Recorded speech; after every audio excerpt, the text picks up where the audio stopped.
매일 성경 묵상을 돕는 해설 가이드입니다. 안녕하세요. 묵상 코치입니다. 함께 읽고 나눌 말씀은 요한 3서 1장 9절에서 15절까지 말씀입니다. 권력 요괴에 눈이 먼 디오드레베는 순회 사역자들에 대한 후원을 거부하고 요한을 배척했습니다. 요한은 악의 본보기로 디오드레베를, 선의 본보기로 데메디리오를 언급하면서 가리오에게 악한 것을 본받지 말고 선한 것을 본받으라고 권면합니다. 9절에서 15절 읽겠습니다. 내가 두어 자를 교회에 썼으나 그들 중 으뜸되기를 좋아하는 디오드레베가 우리를 맞아들이지 아니하니 그러므로 내가 가면 그 행한 일을 잊지 아니하리라. 그가 악한 말로 우리를 비방하고도 오히려 부족하여 형제들을 맞아들이지도 아니하고 맞아들이고자 하는 자를 금하여 교회에서 내쫓는도다. 사랑하는 자여, 악한 것을 본받지 말고 선한 것을 본받으라. 선을 행하는 자는 하나님께 속하고 악을 행하는 자는 하나님을 배우지 못하느니라. 데메드리오는 뭇사람에게도 진리에게서도 증거를 받았음에 우리가 증언하노니 너는 우리의 증언이 참된 줄을 아느니라. 내가 내게 쓸 것이 많으나 먹과 붓으로 쓰기를 원하지 아니하고 속히 보기를 바라노니 또한 우리가 대면하여 말하리라. 평강이 내게 있을지어다. 여러 친구가 내게 문안하느니라. 너는 친구들의 이름을 들어 문안하라. 9절에서 10절은 디오드레베의 악행을 말합니다. 요한은 이제 진리 가운데 행한 가이오와 대조적인 한 인물을 소개합니다. 그는 진리를 따라 사는 자가 아니라 자신의 야망을 따라 사는 자입니다. 그의 야망은 교회에서 가장 높은 지도자의 자리를 차지하는 것입니다. 그는 자신의 야망대로 스스로 지도자가 되었으며 그를 따르는 많은 추종자들도 생겼습니다. 그는 그 지역의 교회를 감독하던 요한을 대항하여 교회 주도권을 행사하려고 하였습니다. 아마도 요한은 이러한 사실을 감지하고 그 문제를 해결하기 위하여 편지를 보낸 것 같습니다. 그러나 디오드레베는 요한이 보낸 자들을 받아들이지 않고 쫓아냈습니다. 10절은 그때 디오드레베가 행한 4가지 악행을 설명합니다. 첫째는 그는 악한 말로 사도와 사도가 보낸 자들을 모함했습니다. 둘째는 그는 형제들을 대접하지 않고 내쫓았습니다.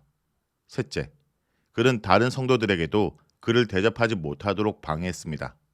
넷째, 더 나아가 그는 형제들을 대접하는 자들을 교회에서 쫓아냈습니다. 이러한 사실들은 요한이 가이오에게 요한3서를 보내기 전에 일어난 사건입니다.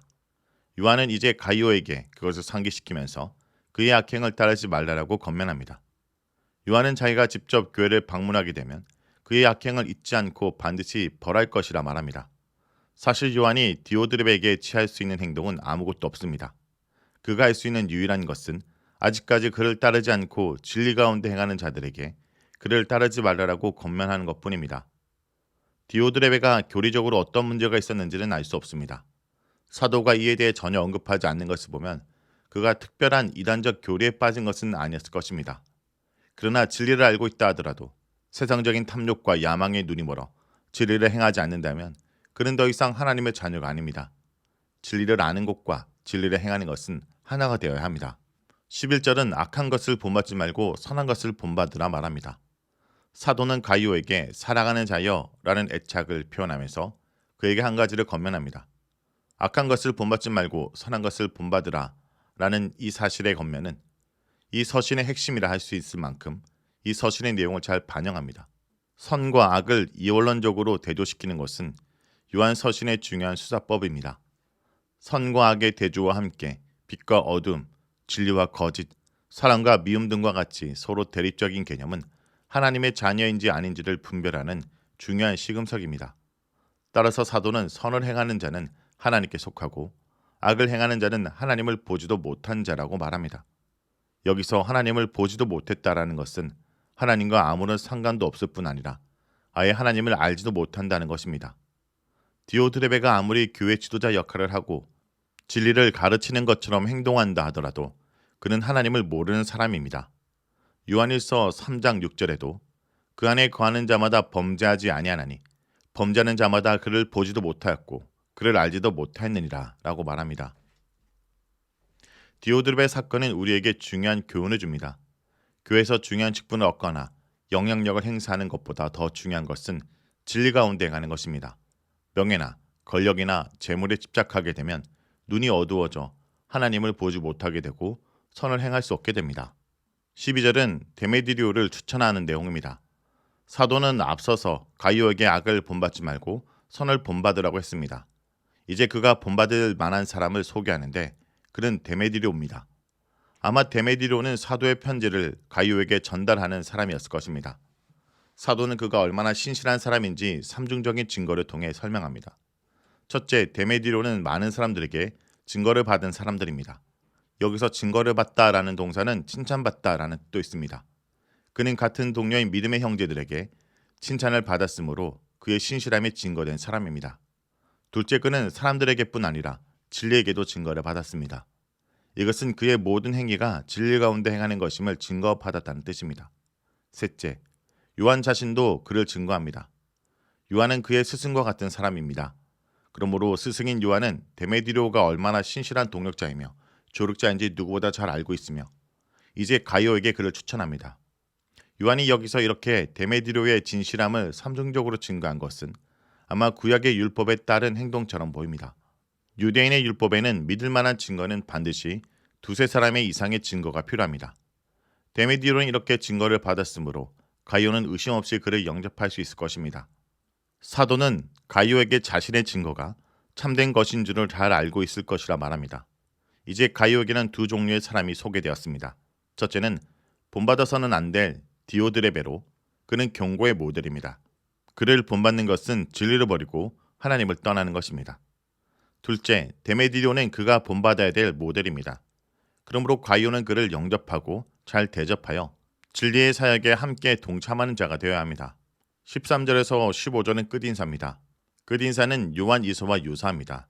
그는 먹과 붓으로 쓰기보다 만나서 대화하기를 원합니다. 아마 이것은 그가 매우 짧은 서신을 기록한 이유이기도 할 것입니다. 성도의 참된 교제는 대면하여 대화하는 것입니다. 아마 사도는 조만간 가이오가 속한 교회를 방문하게 될 것이라고 믿는 것 같습니다. 그는 그날이 속히 오기를 기대합니다.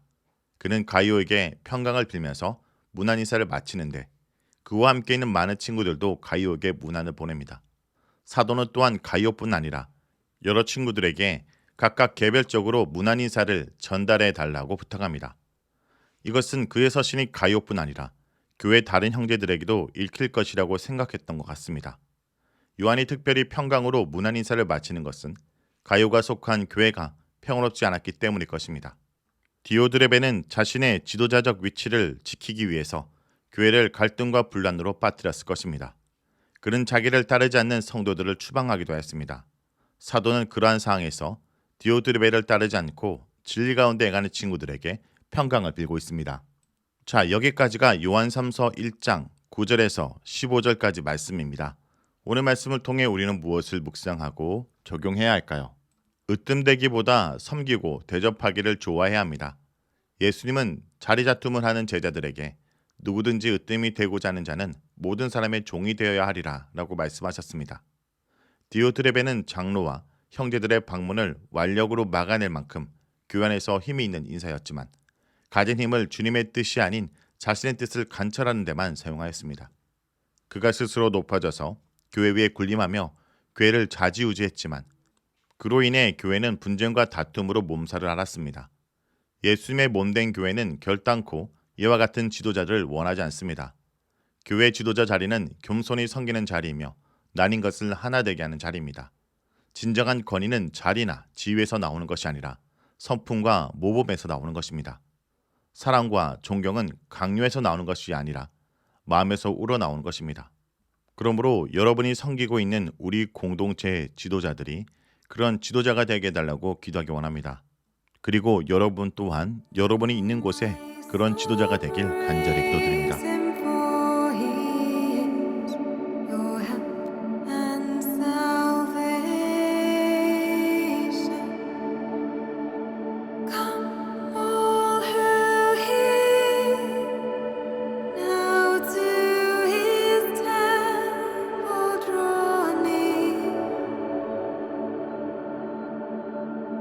Join me in glad